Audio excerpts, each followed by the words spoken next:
Hey, I'm Soman Chainani, and I'm the author of the School for Good and Evil series. I think the reason that teachers and librarians have to shake up their shelves and have more diverse books on their bookshelves is because the world is changing. And now, in order to feel comfortable in the world, we have to be able to see ourselves in the pages of books. I think when I was growing up, we just got used to all characters being white, and me as an Indian American kid had to sort of put myself in the shoes of a white kid all the time.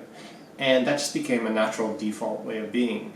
And it actually puts a lot of stress on you as a person. And I think as I've grown older, I've become more aware of that kind of stress and that transference that I always had to do when I read books. And I think now we don't have to do that to kids anymore. We can give them the chance to see themselves on the page, on screen in movies, give them a chance to actually believe that they're the hero of their own story instead of having to make an imaginative leap.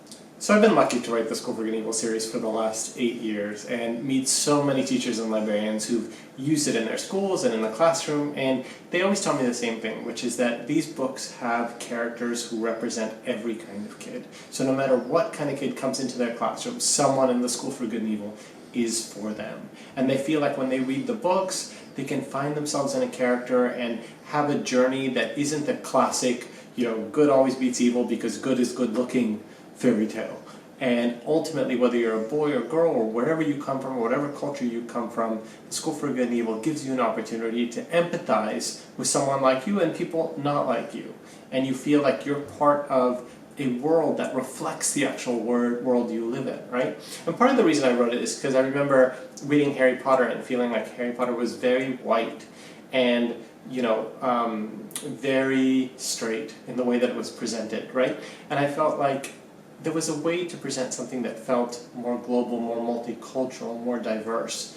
And I think ultimately that's what's made the School for Good and Evil a success. It feels more contemporary to our reality.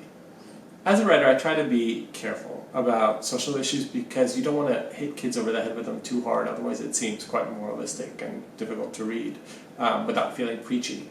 But I myself as a human am attuned to all the issues in the world, and so gently I'll lay them into the books.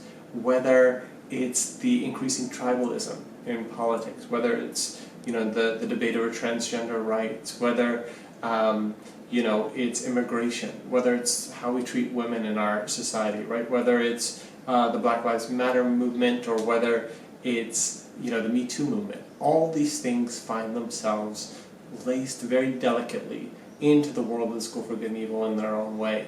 A kid might not even recognize it's happening, but my way of presenting it and reflecting it in the fairy tale world is always there. I'm Soman Chainani, author of the School for Good and Evil series, and I hope that all of you shake up your shelves.